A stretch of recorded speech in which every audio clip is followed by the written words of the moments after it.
Make sure you're pushing your buttons, please. It's not on. There you go. Yeah, I'm always on it. It wasn't. Yeah, thank you. I thought you were going to say it's Cinco de Mayo. No. All right. Commissioner Dotson. Present. Commissioner Goings. Present. Commissioner Dietrich. Also present. Commissioner Hernandez. Haven't heard from him. Commissioner Rowland.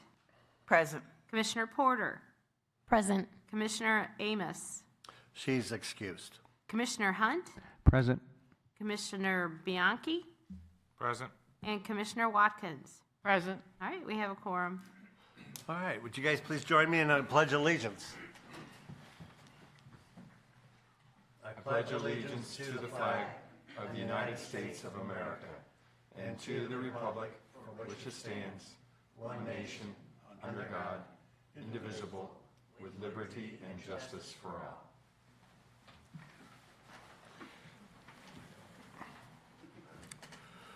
Okay. Everybody look at the agenda. Can I get a approval on the agenda, please? Motion to pass. Cheryl? Second, Goings. All in favor? Aye. Aye. Okay.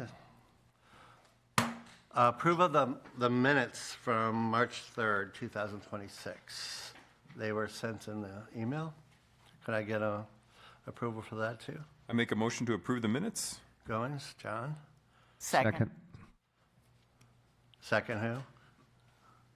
Either one. Okay. I'll go over here to my right this time, Hunt. Okay, thank you. All in favor? Aye. Aye. Okay, notice is approved. Any citizens' comments? We have no citizens' comments. Okay, thank you. Old business. The first one is cemeteries, Commissioner Hunt. Thank you, Rick. We had a work day at Sage Chapel on Saturday morning, and this was the second work day that the VFW post has held. We had a lot of volunteers there helping to clean up. Additionally, our very own Rick Dotson was the master of ceremonies, as 2 plaques were unveiled, one for the National Register of Historic Places and the second one for the O'Fallon Register of Historic Places. The mayor also spoke briefly, as did Mr. and Mrs. Stevenson, 98 and 100 years young. So that was good to see them out. Everybody in attendance was appreciative of the efforts of the VFW, the city, and the Historic Preservation Committee. That's it. Thank you, Mr. Hunt. I did reach out to the VFW because we didn't get very many pictures. I know the city had taken pictures and videotaped everything, but they had a professional photographer out there, and I'm supposed to get those pictures from that photographer coming up so we can put those in our files. And I can share them on multimedia too. Okay, Education Committee, Commissioner Rowland. The actual Education Committee is at a standstill because we've had a problem with trying to get people involved. But I've been focusing on the brochure that we're doing for St. Charles Visitor Convent, whatever that is. And also on getting the float and the 4th of July parade. I turned in the application, hopefully, with some luck from maybe some people on that side of the room, we can get it for free since we're also working with the DAR, and they are nonprofit, and we don't have a whole lot of budget to do this kind of things. I am going to contact different hardware stores asking for donations. We will allow them to place a sign on the float saying they sponsored us. We're looking for not great 2x4s. It don't have to be perfect, as I think Rick said to me, junk. You know, they can't sell it because it's either too knotty or has some chips out of it. It's just rough looking. To frame, to make a corral like on it. we're also going to I'm going to look into getting some chicken wire and tissue paper so that we can have it decorated with the 250th. DAR will have their banner. I don't know if we can come up with some kind of banner that says Historical Preservation Commission, but I'm going to look into that. And that's about it. So any help will be appreciated as far as talking to the hardware stores and seeing if we can get some donations from them. So if you have a contact, let me know. Do you know what size banner we would need? I'll have to check to see what DAR does, just to, yeah. I'm going to add to that, since that was that was on the end, kind of thrown in together there. But we did have Rental Supply donate a 20-foot trailer for us, so just I want to put that in there. Okay, and eventually I'll do a thank you and stuff like that. Okay, any questions on the float? Please contact Cheryl. Commissioner Rowland. On historic designations, we are having our plaques from the last two homes where they were going to be put on in the next week or two. And then there's two other homes that, one of them is the old Obrecht home. It was a Thornhill and Obrecht home there on Sondren. And that property actually years ago, everything's been done on it. It's just never went through the council. And so we need to work toward that and get that pushed toward the council. But I do not know who the old owners are since that building was sold. But everything, all the paperwork has all been done. It just never was because of COVID or deaths within our commission. Things stopped on that one. But that needs to be finished up. And then What is the address on that one, Rick? Do you know? Pardon me? What's the address on that one? Do you know? I don't have it right It's on hand. Elm and Sondren. Yeah, It's right there on the corner. it's the Obrecht I think Thornhill Obrecht home. I do have the paperwork at home. Is it 128 East Elm? Possibly? It's okay if you don't No, know. I was don't. just trying to I'll have to cross-reference it to I'll the have to list. send it to you. Okay. But yeah, I do know everything. All the work's been done. It just never went toward City Hall or to the council there. And the other one that I'll be working on is the black schoolhouse, the African schoolhouse there. I have the following. I have all the way back to the school district as far as the deeds who own that property. I'm waiting for Molly. Molly will be finished up here with school here in a little bit, and then she'll be free probably for the summer to work on this also. So those are the two that we definitely are working on because it takes time and it takes a lot. And then we have quite a few in line, actually, that we need to work toward. But I do want the Obrecht's already been done, so we just got to finish up on that. I mean, John and Janet want to know more about that, but. We finished that a long time ago. Yeah, but it just never went through the council. Okay, It is 405 East Elm. I stand corrected. I found it on the list. thank you. Yeah, so I don't know if you don't have those documents, I'll send those documents to you. I don't remember if I sent those documents already and we needed to work at that. I'm not sure I have I them. will We can check it. look. We may We've- have them from a while ago because it does show on here completed, but not approved through you all or through the city council. Okay, so we have to do the approval first, too.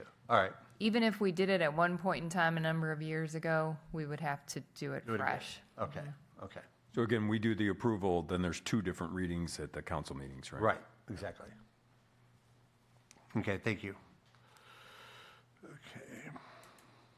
Now we go to the Log Cabin Museum, Commissioner Porter. All right. Since our last meeting, some of the O'Fallon volunteers and I have done some extensive cleaning of the cabin. We created a catalog and inventory system so we can just enter it into a spreadsheet. We've been using our iPhones to take pictures, but I think we'll need something of better quality when we actually put it into a museum. That's more for identifying purposes. And then we've been transcribing some audio taped interviews from some of the earliest O'Fallon descendants, which is very interesting. I believe we're working on a temporary sign to indicate to the public that the log cabin is not open at this time, but it is a work in progress, that it will hopefully open as a virtual museum. And we are exploring software to create a virtual tour of the museum. Matterport is what real estate agents use to do a virtual tour of a home. And I have a bid for that, even though I know we don't have a budget. I was just kind of curious to see what it would cost.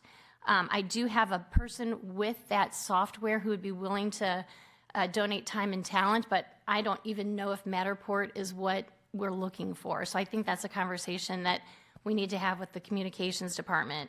I sent you a couple of samples. It would be so cool because it's interactive. You can actually click into a room, click on an item, we can describe it, we can even create little videos of it. And I think it could be a very cool virtual museum, but we don't know if that software is what we need. Let's see. I've been going twice a week, but in May, for the summer, I'll probably go once a week, and I would really encourage anybody to come and check it out. I want to thank the Parks Department volunteers who've been coming, and Rick and Molly and Commissioner, oh shoot. Well, we thank you for coming, and sorry about that. But let's see, what else do I have to say? I don't have a time when the virtual museum will open. But that's kind of like we got to figure out our software. So I don't really have a time for that. And then I do have a couple questions. Rick had suggested inviting new council members and our new tourism employee to tour the cabin. I think that would be phenomenal. Just let me know when that's going to happen, and I'll make sure it's really ready to go. And then, is there any way we can ask the city to decorate for the 4th of July? I know that the parade goes down Civic Park, and that whole area is closed off, and there's so much foot traffic. I'm not saying we can open it. That would be cool too, but to decorate it would be awesome. So that's a question I have. And let's see. Commissioner Hunt, sorry about that. And I guess that's all I have. Does anybody have any questions? No, it's a progress. It's just a work in progress. It takes time and a lot of time. I think the virtual museum part of it is that one, the program the software you're talking about is the very first one you showed. I mean, you sent out what you found. It is pretty neat. I don't know the security and what the city has to do with all that, even if it's comparable. But it's a neat thing. And it's been 4 years, I think, since we've done a tour with the council over there. So it's time to do that again, since almost they're all changed now. It'd be nice for them to see and let them see the history of what we have and let them know what's taken place. Oh, I'd like to add, I got two new donations. One of them is a 1940s wedding dress from a descendant of the Kreckles, and another one is a River City Rascals jersey. Just somebody on Facebook wanted to donate something. So I do have a form that we're filling out to properly, indicate where it came from and what to do with it if this should never open. I want to make sure everybody gets their stuff back. But just for reference, that quote for the Matterport 3D tour would be $375. I think we can get it cheaper. Especially since we don't have a budget, and we're kind of nonprofit to start with. Any questions for Commissioner Porter? The O'Fallon Community Foundation may be able to help with your software. That would be awesome. Kathy, is that a one-time fee, an annual fee? How is that figured? I'm hoping it's a one-time fee. I'm hoping that they create the virtual tour and then you own it. If you haven't got it. But that I need to find out. Okay, thank you. Thank you, guys. Thank you to everybody. Okay, on the educational brochures, I'll speak. Cheryl and I are working on this gradually. We've already did stage 1 for our grant from the SHPO there. Our next stage is June 26th. We have to have the final text and graphics sent in. And I was really glad to see that it wasn't that close to 4th of July, because that would be really hard working with communications on this. So we will make that. We will make that that deadline, and then the rest of it's the simple part of it. So we're going to make it. It's kind of nice. So we're making 18,000 brochures for education purposes. But with the tourism and visitors, they've been asked to add more. So there's going to be more going into hotels and businesses too. So it's going to be a citywide thing, not just for education. If anybody has any questions as we go, it's going to be pretty nice. You know, we're updating everything that we have. So I have to make an appointment with Kevin in communications to sit down with them and start putting pictures in. And John, we have all the pictures. John, you have any separate pictures that we don't have? You have any pictures we don't I have? have some pictures. That we might not have and the city might not have? Your question is, do I have some Do you have pictures pictures that the city doesn't have? does not have, yeah, or do you know? I don't know if the city has them or not. Okay, we'll find out. Can you send them to me, John, so I can? They are physical pictures, Oh, not digital okay. pictures. But I am the possessor of 3-ring binders full of digital and printed pictures that came out of that cabin. I'm not the only one. The County Historical Society also has copies of the binders, does Pat Swinger and Cheryl Hibbler. So I have them, but they're just not high resolution.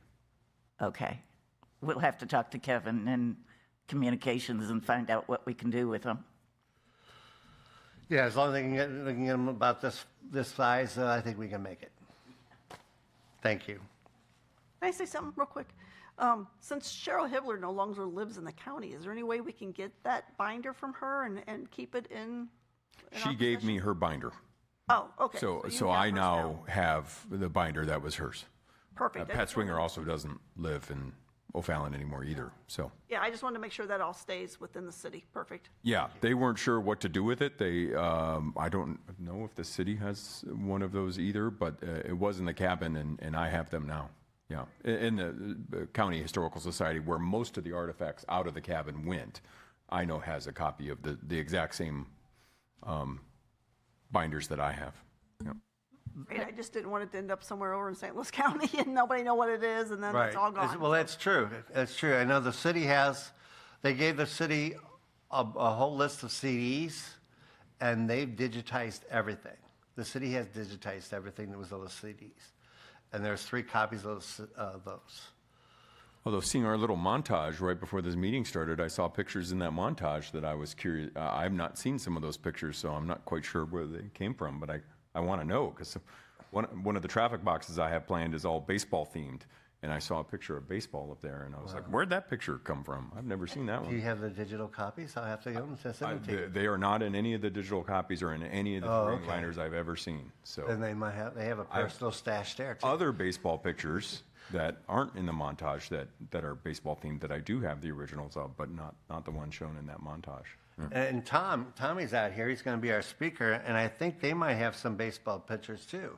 I mean, we'll have to ask him after the meeting there. John, I have a question.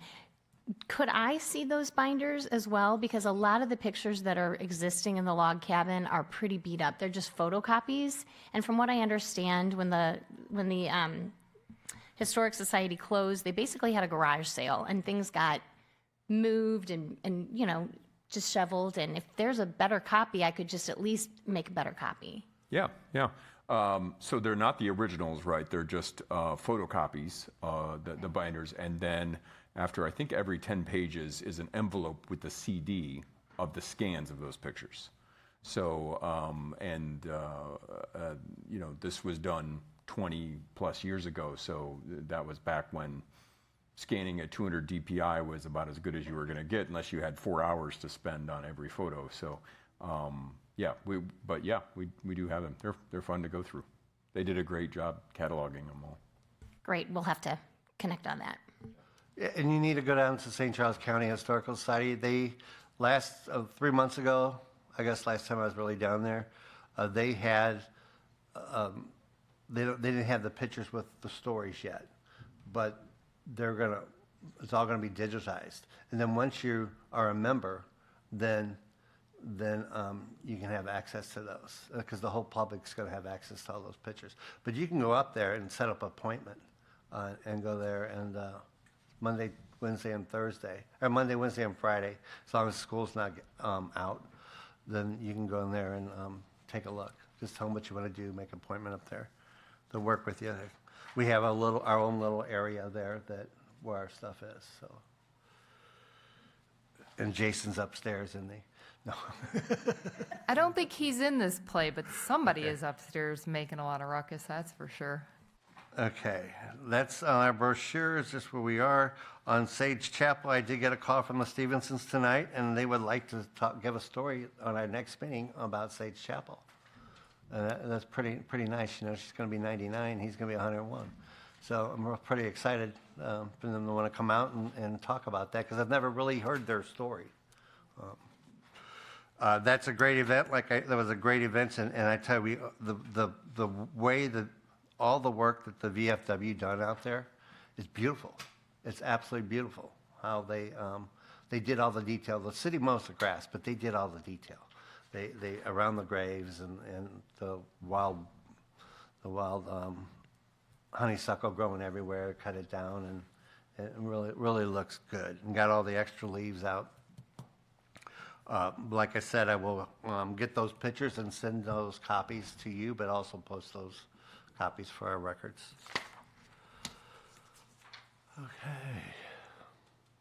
Okay, our next on is Ms. Davies. Thank you, Rick. I am very pleased to mention that we have our new council liaison here tonight with us. It's Councilmember Link, but before I let them speak, I wanted to briefly mention Councilmember Cook and thank her for her contributions to our commission over the past year. It's been great working with her on the commission. I obviously work with her on the council as well, but we really appreciate having you here tonight with us and over the past year. Councilmember Cook, and welcome to Councilmember Link, and I think they both would like to say a few words. I just want to say I have really enjoyed this past year being on here. I have learned so much. I loved when the sister was here and gave the entire history of the building next door and the school and just all of it. It was just, I've been here in O'Fallon since 2004, so I'm not an old person that's been around a long time, but still I loved hearing the history. So I think Doug is going to enjoy being on the council and just learning the history. It's so fascinating. So, but thank you for being so welcoming. I've really enjoyed my year here. I want to say thank you, Ms. Cook, for your work you did and also helping us save a building from being destroyed. You know, that you got right in there and you worked real hard, and we saved a building, and new owners came in and fixed it up. So thank you for your work that you've done.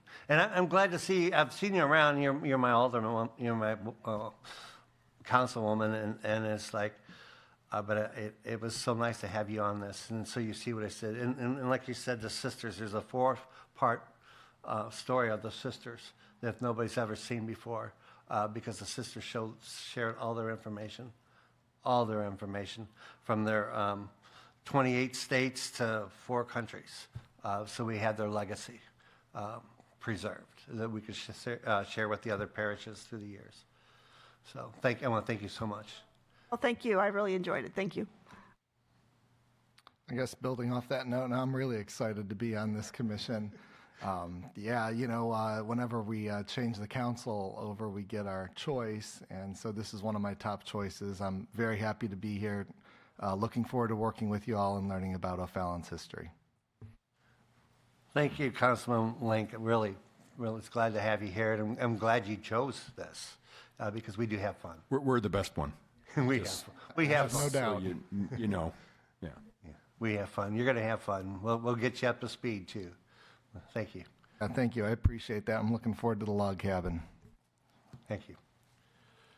I did fail to mention, because I did not take good notes, I also wanted to mention that our own Councilmember Cook was elected as our new president pro tem of the City Council. I'd like to think it's because of her work here on the Historic Preservation Commission. So congratulations to her as well for that honor. We're the path to glory.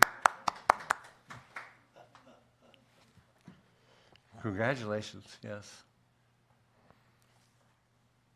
And I think it's me again. It's you again. So reappointment of commissioners at the last city council meeting, Mayor Hennessy did appoint the following candidates, or, well, commissioners, back onto the commission. So Don Dietrich is a commission member at large for Ward 5, and he will be with us until April of 2029. Congratulations, Don. Mary Porter, I say Mary, I even had to ask, I said, is her real name Mary? I'm known her by Kathy. So Mary Kathy Porter, a non-voting commission member with a term expiring April of 2029. And then Cheryl Rowland, a non-voting commission member for Ward 4 with a term expiring April 2029. Thank you all for wanting to continue on our little commission here. Thank you, guys, really. Thank you for coming back and staying with us and making this a great place to be. With that, we're going to start out. We need elections for chairperson and assistant chair. I nominate Rick. I second. All in favor? Aye. Aye. See that? Aye. Aye. Well, thank you. Okay. I guess I am. Thank you. What about second, John?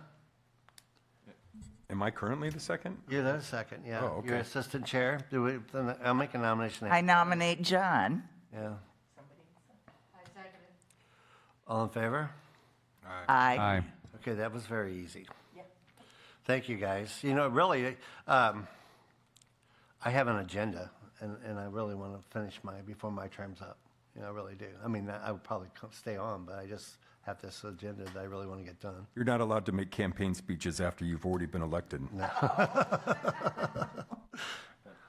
That's a rule. Okay. With that. Thank you, Rick and John. Appreciate your service. Thank you. Thank you. Okay, with that, our presentation tonight is O'Fallon history through the lens of the paperboy.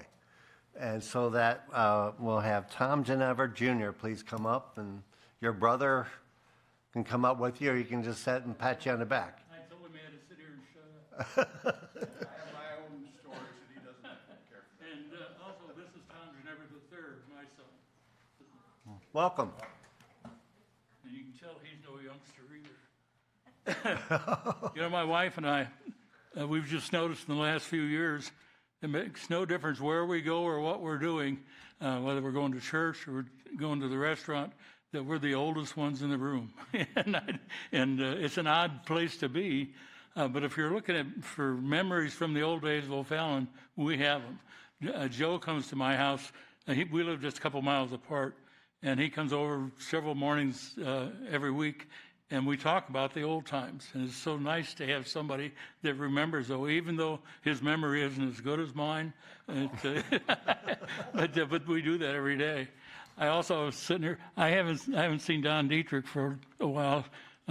He and I and my young son Tom's daughter were in the pageant that we had at the Sesquicentennial. Yeah.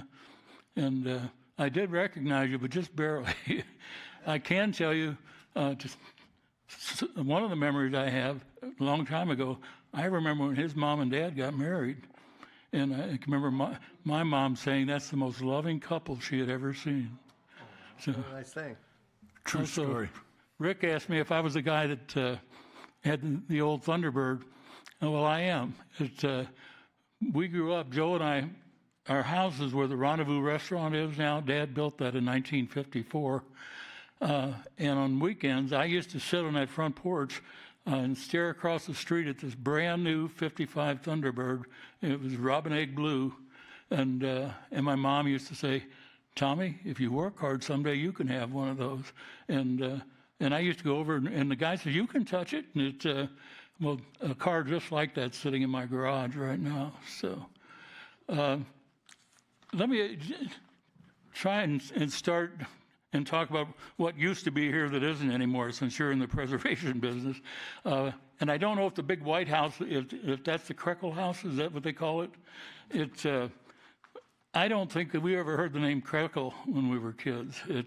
But Grandma Westhoff lived there, and everybody knew her, and she had like 6 or 7 kids that dispersed themselves out around town, and so everybody was kind of related back then.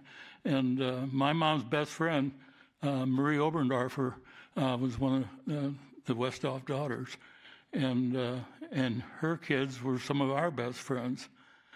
But just almost opposite there, in the opposite corner from where that's at. Well, wait, on that same side of the street, if you cross Mary Street, that next house there is a Sears and Roebuck house. I don't know if you ever knew that Sears and Roebuck was in the business, but that's one of them right there.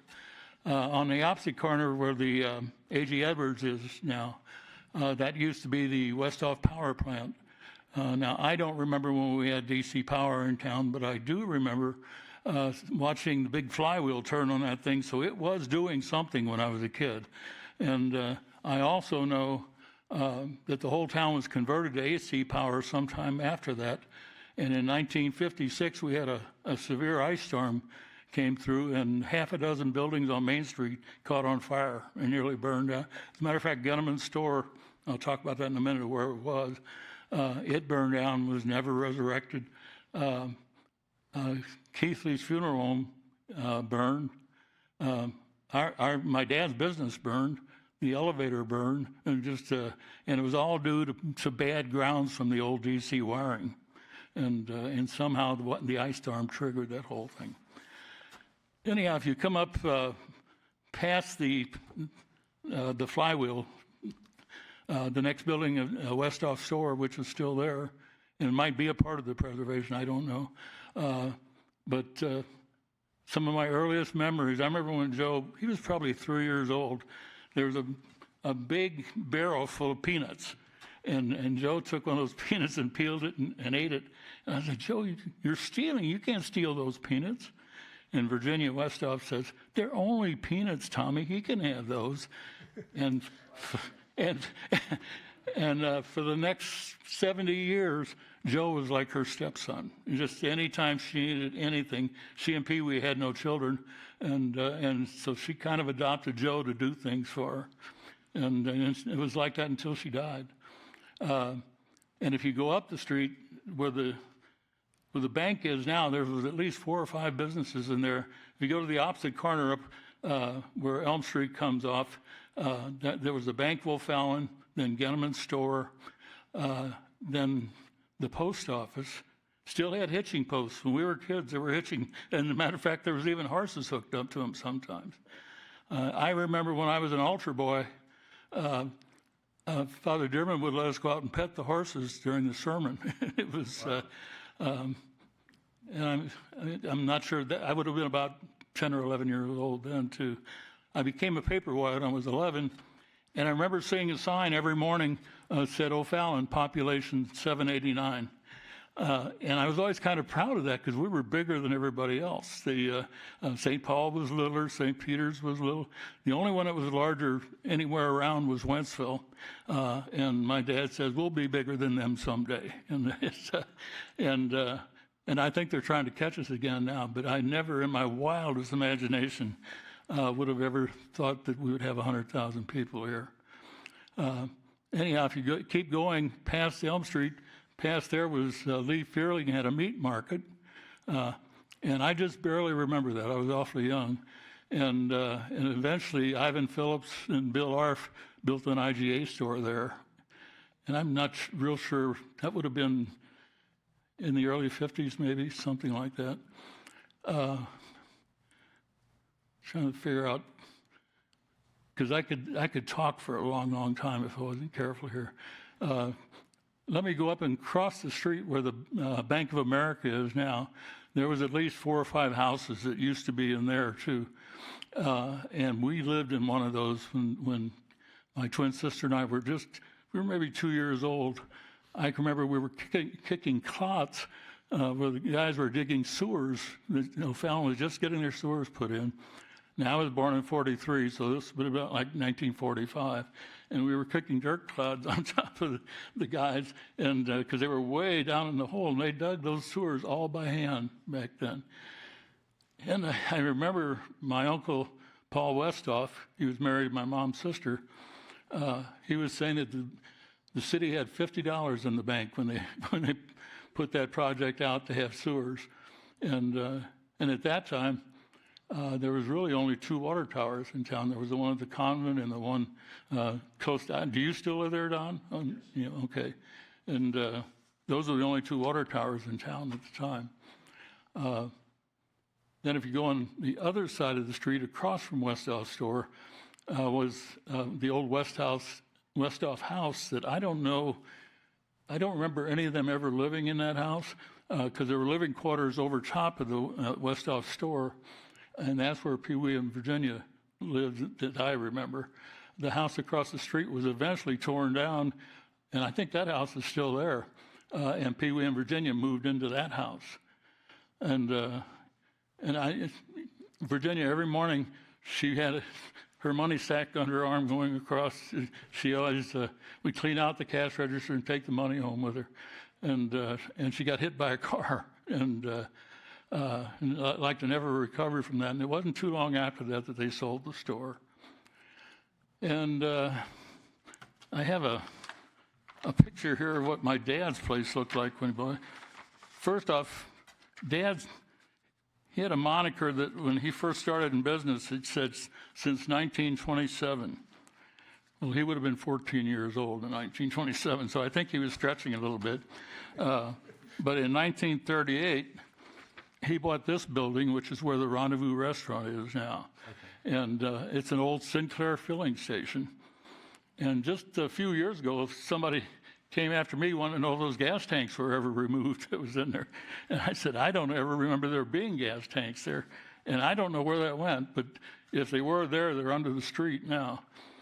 But in 1954, we built what ended up being our house on one side and the shop on the other side. And you can still, if you look at it, you can still see the old filling station. And okay, I don't know where to go from there. The right next door, Joe was saying there used to be a house next door that's not there anymore. But there also was a storefront that was never occupied that I remember, and then there was the C.J. Harris Lumber Company. And I remember the volunteer fire department, every time the fire alarm would go off, Adolph Haas would go running down the street from C.J. Harris Lumber Company, and Ivan Phillips would take off from the IGA store. And I was convinced they were trying to see who got there first so they could drive the fire truck. and that 41 GMC, they still have that fire truck, I believe. And I can remember it would cough and sput and everything getting them. And it was a big deal to have a fire back then. And it seems like we did it frequently. And when the fall came, you could smell leaves burning everywhere because everybody would rake the leaves out in the gutters. I want to mention that Sondren Street, back in the old days, was nothing but a dirt road. You couldn't even drive on it. And it's where the black people in town lived. And one of the black people was a guy named Slick Thomas. And he had a brother, Frank, who played in the Negro League baseball league. But Slick weighed 600 pounds. He was just an enormous guy. And Joe and I were putting an air conditioner in down on Elm Street one day, and Charlie Callahan came over, or the guy that worked for him came over and says, "Can you help me get a body out of the back of the hearse?" And lo and behold, it was Slick. And he had lost 200 pounds, but he still weighed 400 pounds. And we would, where Elm Street is, if you know, I don't know what's in there where the firehouse used to be, but that is the old Civic Park. When you talk about O'Fallon Civic Park, that was it. And where the Civic Park is today was the church picnic grounds, Assumption Church. and Assumption gave it to the town many, many years ago. But my grandpa's house, where my mom was raised, was right across the street from that firehouse. And I think it's a big blue building now. It was originally meant to be a funeral parlor, and it went broke before they got there. It didn't have enough people dying, I guess. And it was just about the only house in town that had a sewer system. It had a septic system in it. And Mom said the girls would come home on the way home from school to stop at her house to use the potty because they had indoor plumbing. And all the rest of the town was outdoor plumbing. Even at Assumption Grade School, we didn't have indoor plumbing until I was in the 4th grade. So we just had a multi-tenant potty out back. Yeah. Joe, what am I missing that's important? Oh, when there was a fire, they'd have to call Westsoft Store, and Westsoft Store would go up in the attic and pull the switch to turn the siren off. That was the only siren that's out on the top of their building. I remember also they did not have an automatic bell ringer at the Assumption Church.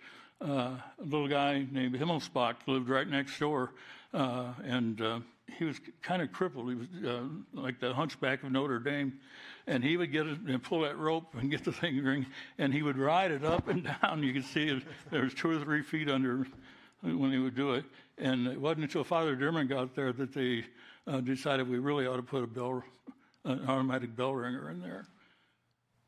And then there, How many people did you deliver papers to? I delivered 61 Globe Democrats in the morning and 62 Post-Dispatch in the afternoon, and many of those were the same people. And I remember Milford Lambertson, who worked for Keithley, he wouldn't get the Post or the Globe Democrat because he didn't like anything that had Democrat on it. But he was the only one that objected to that. And but I did that on my bicycle for a couple of years, and I get out there at 4 o'clock in the morning when it was 10 below zero, and I remember I saved some of my money and bought a pocket warmer, and you put lighter fluid in it and then blow it out, and you put it in your pocket, and that works fine unless you're riding on top of a bicycle and the lighter fluid gets out, and it didn't catch me on fire, but it burned me pretty bad. Yeah. And I had to stand up in the back of the classroom for the next 2 weeks after that. But I learned that it's better to have cold hands than to have a burned hiney. How about the mail train? The mail train that comes here. Oh yeah, it's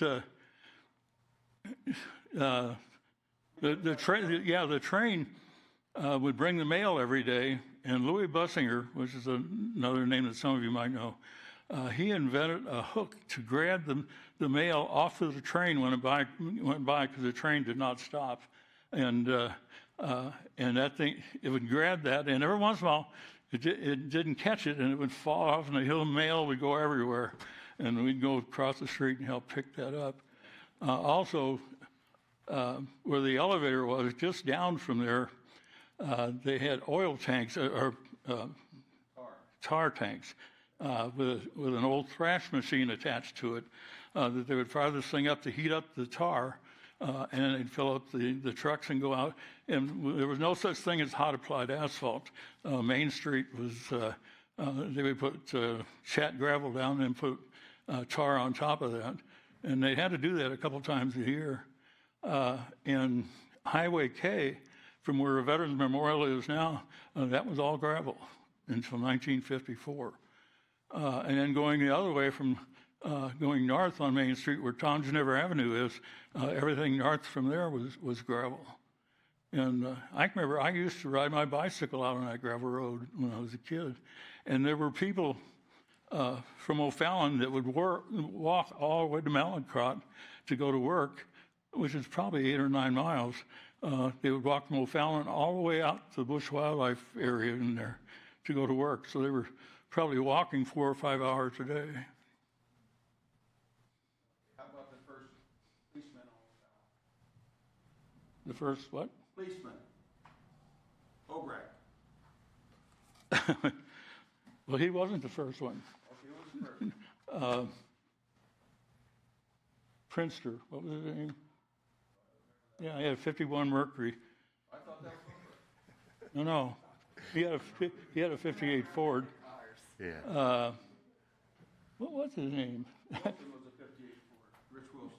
Yeah, no, Prinster had a 51 Mercury. It had a 255 cubic inch engine in it, and it was faster than the flathead Fords, so they thought he could catch the people better with that thing. Our stories are going different. And the first police car that O'Fallon had was a leftover car that came from the county. It was a 57 Ford. Had just a single red light in the middle of the thing. And Rich Wilson was our marshal at that time. His wife had a beauty shop down on Elm Street. And I think that car probably had a couple 100,000 miles on it before O'Fallon got it. In 1960, they bought two police cars. There was a Mercury and a Ford, full-size cars. And I don't know if Joe helped or not, but I put the red lights on those cars and installed the radios in them. And so all of a sudden, O'Fallon was big time. We put all the radios and stuff in all of O'Fallon.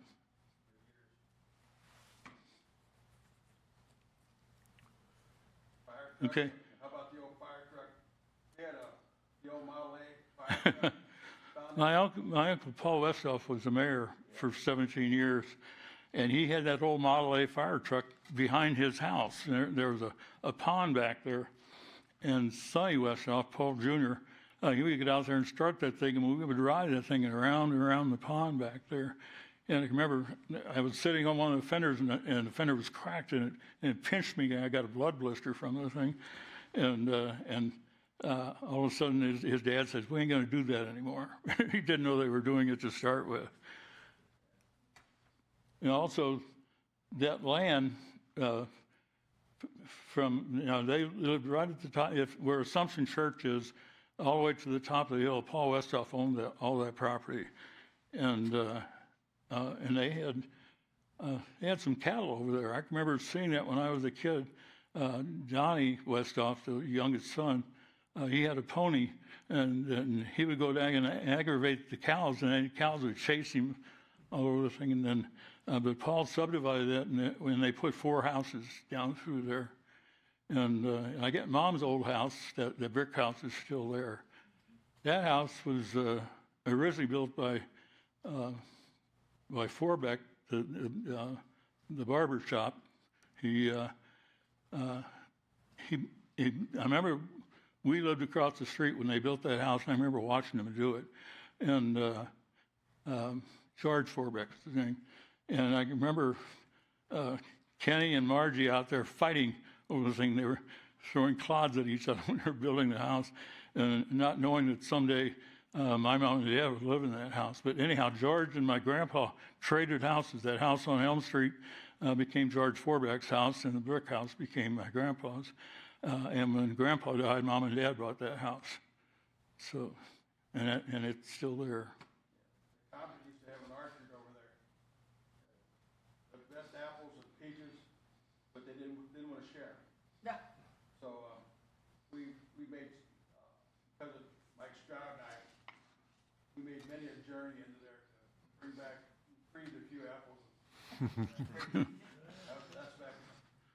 We also had an old black guy in town that we called Grandpa Stewart. And I mean, he looked like Uncle Remus with a beard and everything. And we had an alfalfa field behind our house where we lived. And he would let Joe and I get up on the buckboard with him to get the bunnies out of the way when he was cultivating back there. And Joe just loved those horses. And he'd say, "Joey, see that horse? I'm going to give you that horse." And Joe, anytime he'd get upset, he said, "I'm going to run away and go live with Grandpa Stewart." Well, his name wasn't Grandpa; it was Granville Stewart. we thought it was Grandpa. And he's buried in the black cemetery that's up there by the VFW. Across the street where Ethel's is, Gene Reed used to own that. And I remember when I was an altar boy, I went with Father German to give Gene the last rites when they lived there, with no idea that someday it would be the thing it is today.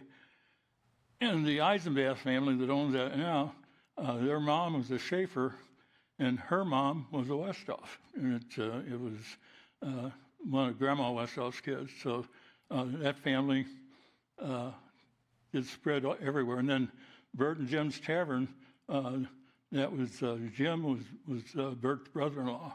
And on that side, I started talking about the fact that we had the Westhoff store. Howard Mart had a sporting goods store there. And then Cotton's, and it was one of the oldest taverns in town. And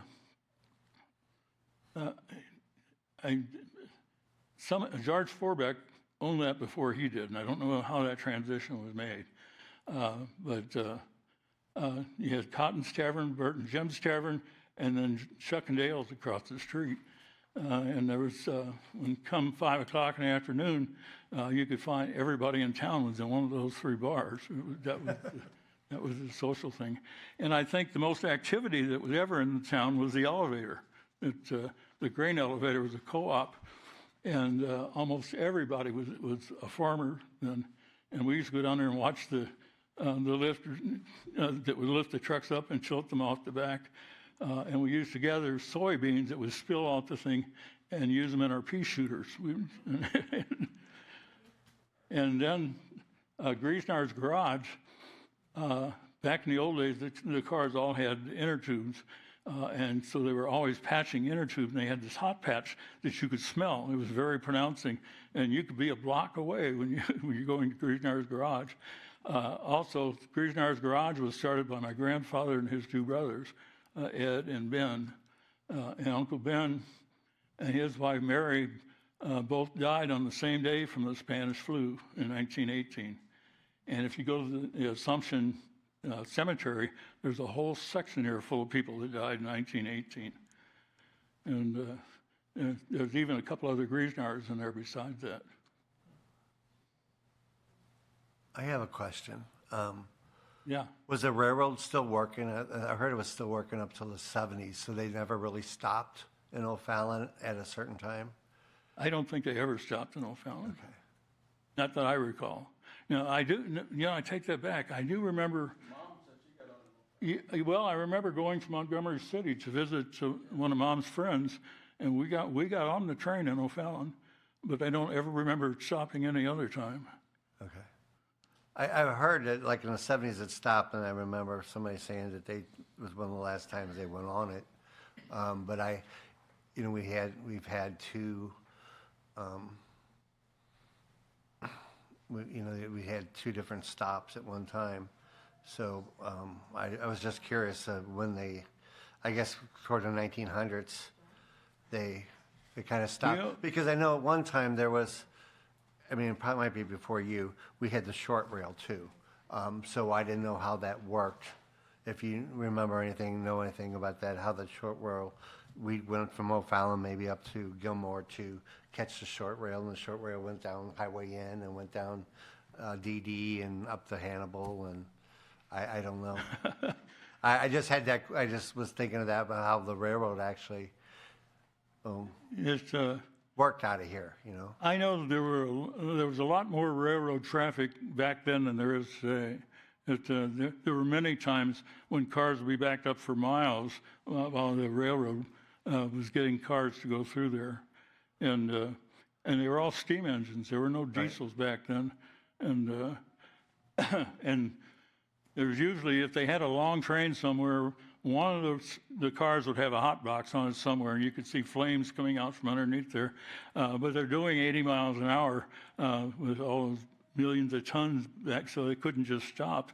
And when they did, sometimes it would burn up the rail cars, and we'd see them do that right from where we lived. Sit by the tracks, and the caboose would be at the end. We'd yell which car had a hot box on it. So there's always somebody hanging off the back of the caboose, and we'd wave at them. I can remember we lived in a house that was owned by Ward Bellow, like Bellow Creek, and I remember he and I were standing out waiting for President Truman to go by on the back end of a railroad car, and and he was back there waving at all of us. And Ward looked at me and says, "Someday you'll remember this, little boy," because I was just a youngster then.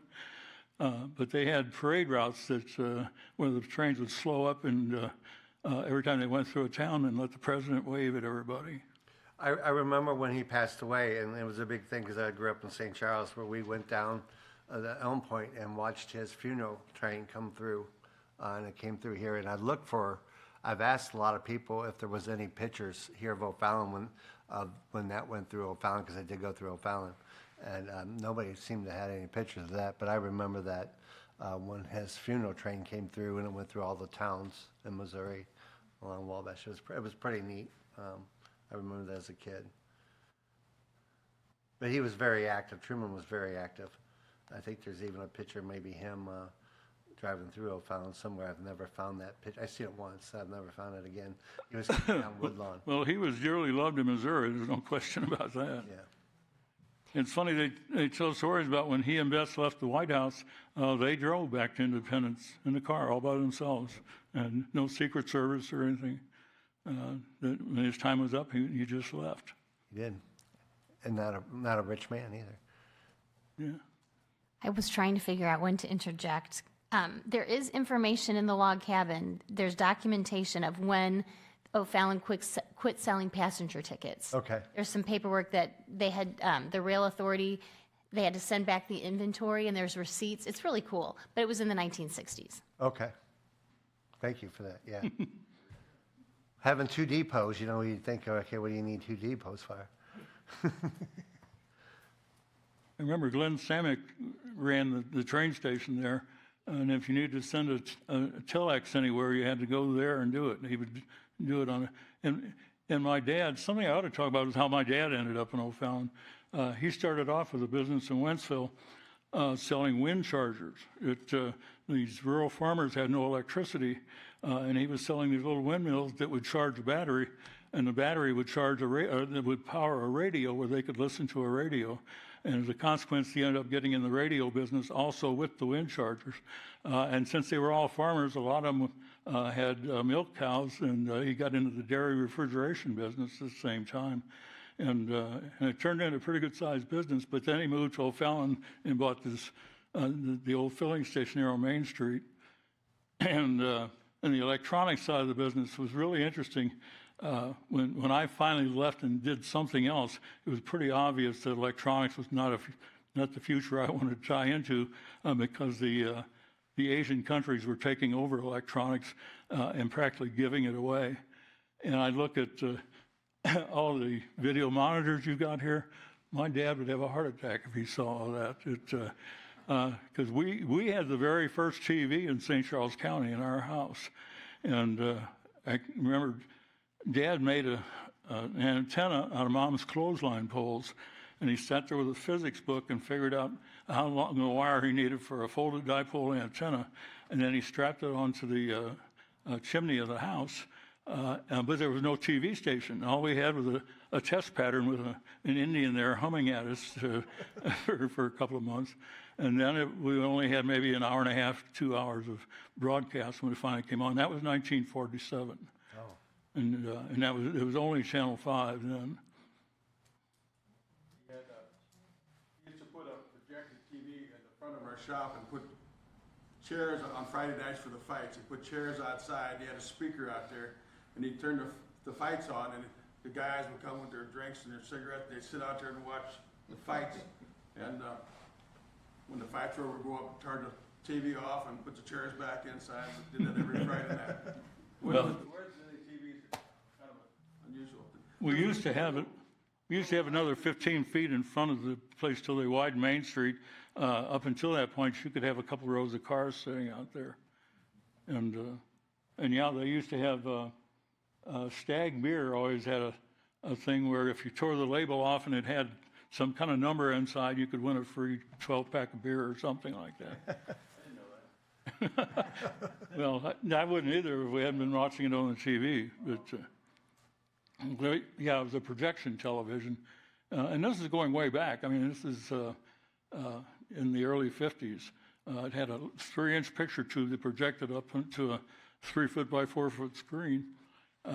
And where the garage doors used to be on the filling station, he put windows in there and set up where people could sit in front of there with their lawn chairs and watch the fights. That's nice, that's nice. And I remember that the TV that we watched the Humming Indian on was a 7-inch Philco, black and white, and it cost $328 in 1947. Now, I don't know what that would be today, but it'd be 10, 20,000 probably for a TV that only worked for an hour and a half a day. We had the first color TV too. We had one room set up as a shop, one program on a week, for half hour, an hour, and we'd have maybe 30 people in this one room trying to see around Dad as Dad's adjusting the colors on it, trying to can see what a color TV looked like. But one program a week. Well, Bonanza was probably the first long time color program, and but growing up in that business, I look back and think the complexity of a color television, the fact that they worked at all was amazing, just absolutely incredible. All the things that had to come together to put a picture up. Today, with these flat screens and everything solid state. They have machines stamp it all. There's nothing, somebody pretty smart designs it, but that's where it ends. I don't think there is such a thing as a TV repair shop anymore because they just don't do that. You just throw them away and get another one. Right, and Tom, that's what the shop was, right? That's where your dad repaired TVs. Is that the primary nature of the business? He was such a multi-talented guy. Anything you could make money at, he would do it. We got pretty big in the dairy refrigeration too. We were selling milk tanks all over the county, but TV and appliances and air conditioning. Now, that's what I ultimately ended up doing. I went to work for the Trane Air Conditioning Company because I could see that business growing by leaps and bounds because people were finding that they could live in Texas and not die from the heat anymore. And so all of a sudden, air conditioners are going everywhere. And when I went to work for Trane in 1976, and now Trane was one of the largest air conditioning companies in the world at that time, and they had just done $480 million worth of business. Last year, they did $14 billion worth of business. So it's grown that much since then. I remember your dad being such a talented man and being able to fix anything at all. It was hard being raised by a person like that. I'll bet it was. But at one time he came over to our house and the stove wasn't working. And he came over in the evening time. It must have been 8 or 9 o'clock at night. And he had his tool belt out and he was working on it and he fixed the thing. Well, he must have had parts with him. I don't recall. I was a little kid, but I do remember this. As much as he liked to make money, and he made a bunch of money, he was happy with my mom's apple pie. And he fixed that stove for a piece of apple pie. That night, that was all that he asked for. I thought that was pretty amazing. When he was in the service, he was in charge of the radio station in Manila, and back then he was in the Signal Corps. So most everything was done with Morse code and semaphore and all that stuff, and Morse code was like another language to him. He could rattle off Morse code just like he could speak it or something. But that's where there weren't very many of those people that knew anything about radios. Plus, the soldiers needed to be able to work on power generators to power the radio. So they had these little single-cylinder motors. So he taught them mechanics too. And I remember he had a single-cylinder motor underneath his workbench when I was 5 years old, probably. And I said, "What's that motor for?" And he said, "It's waiting for you to ask." And I said, "What is it?" It was off of a Maytag washing machine. Because back then, when people didn't have electricity, that's how they washed clothes. And we took that all apart, and he showed me how a magneto worked and how the valves opened and closed and compressed it. And I still remember that today. And he said, "Don't ever be afraid to try something. You can always come to me and I'll help you." Well, the interesting thing is I didn't have to, because I had the confidence in knowing that I had a backup in case something went wrong. So And that's why I have an old Thunderbird in my garage. So, Hey, Tom, you and I spoke not too long ago. Can you tell us how the street Tom Ginnever got named after your family?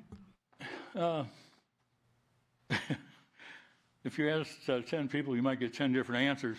But the reality is George Mussman was the mayor at the time, and George Mussman was real big in the Boy Scouts, and so was my dad. And that was a very unselfish thing that Dad did. He had Boy Scouts for years and years, and he lost his dad when he was 12 years old, and the most dominant male figure in his life was his scoutmaster. And he thought that every kid should learn survival skills when they're young. And George Mussman, he had the it's terrible to say how it was split, but you had the Catholic boys and the non-Catholic boys, and there were two different troops. And George had the non-Catholic, and Dad had the Catholic boys, and they became good friends. And I think had it not been for that, I don't think they would have done that. On the other hand, Ed Griesner was one of his Boy Scouts, and he became the mayor also. Most of those guys, as a matter, I think I might have a picture in here of his Boy Scout troop. It's Did your dad work for the city at one point? no, Somehow, the highway got the off-ramp when the new highway came through. when they were building the service roads and everything for Interstate 70, you probably know that the oldest part of the interstate system is right out here on Interstate 70. Well, they were using hot applied asphalt to do all the shoulders and everything, and that machine broke down. And Don Medley was a state trooper, knew Dad real well, and he said, "I'll bet Tommy Ginnever can fix that." And so he got on the radio and called the people at the State Highway Patrol, and they called Dad and says, "Can you go see if you can make that thing work?" And it took him about 15 minutes. It was an electronic problem, and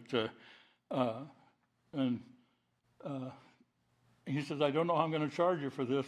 And they said, "You can charge us whatever you want, because this machine costs us $1,000 an hour when it's not working." What I was talking about is when they were gonna bypass O'Fallon with the highway because there wasn't enough people in town. Well, you might tell a story I don't know then.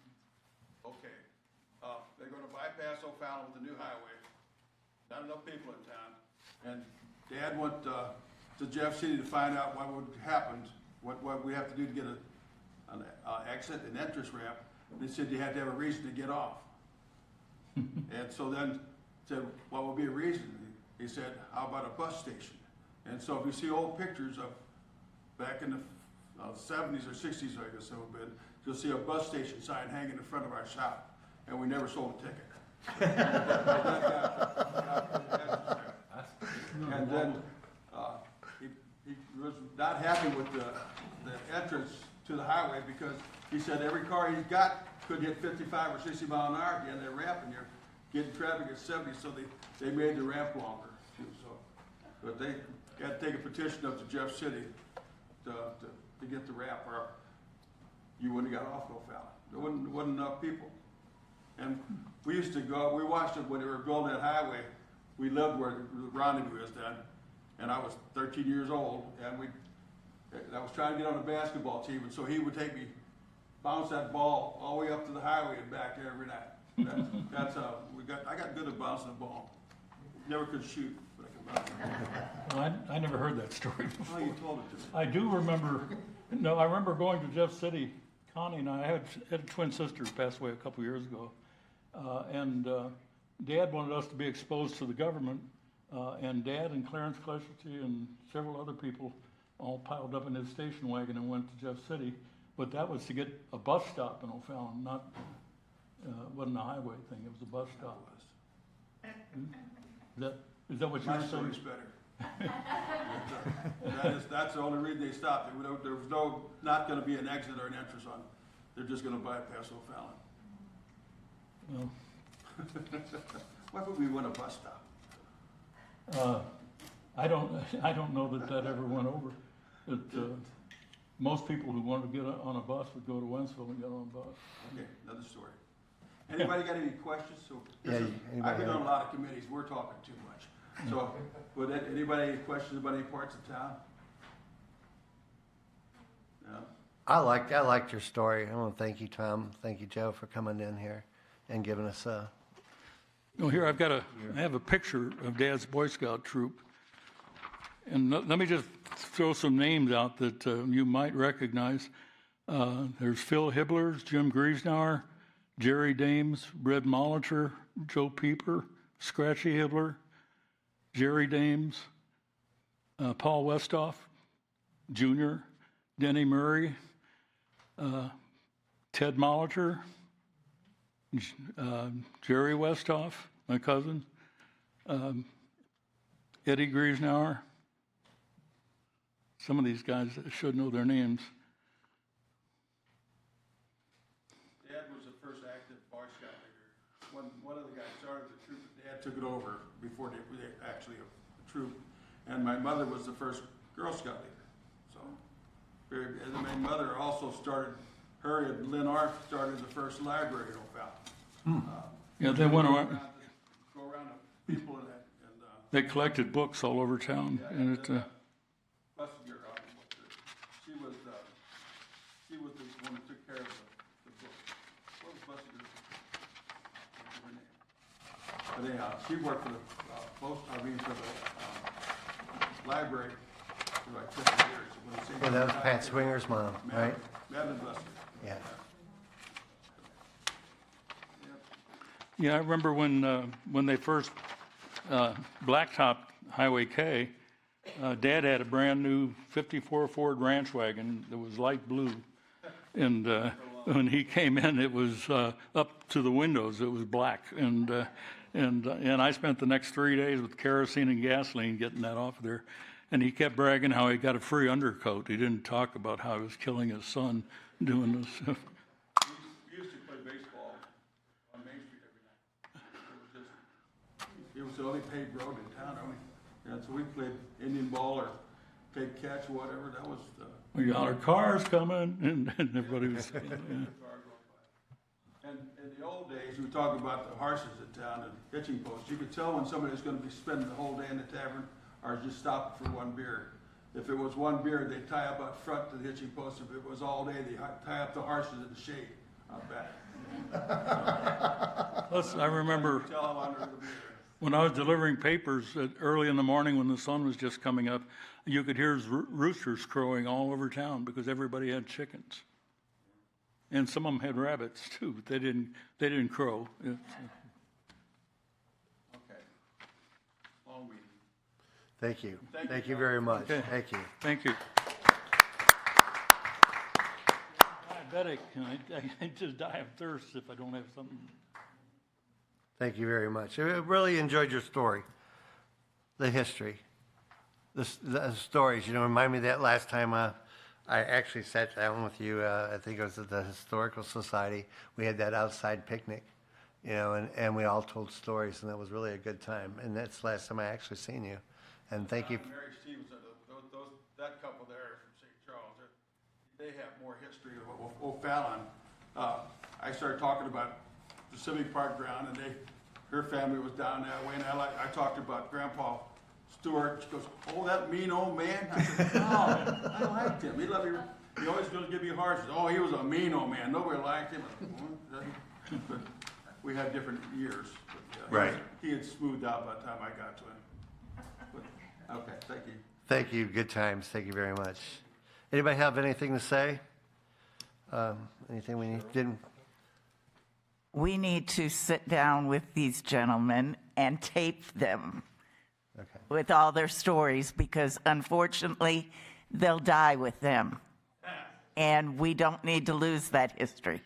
We're actually on we're both old members of the Historical Society. Our mother was one of the first ones that started the Historical Society a few years back. But at one of our Christmas parties, Patty Swinger went around and we taped everybody, all the old people in town we got in. And so that's probably something that we have we taped a lot of stuff and recorded a lot of stuff with the Historical Society. Well, I'm talking just maybe a Sunday afternoon, just letting you guys go loose with whatever comes out of your head. And we can edit it, so, but, Okay, I have one that just to tease you a little bit. When Keithley's burnt, we were down there and we're sweeping water out the back door, and all of a sudden money starts coming by.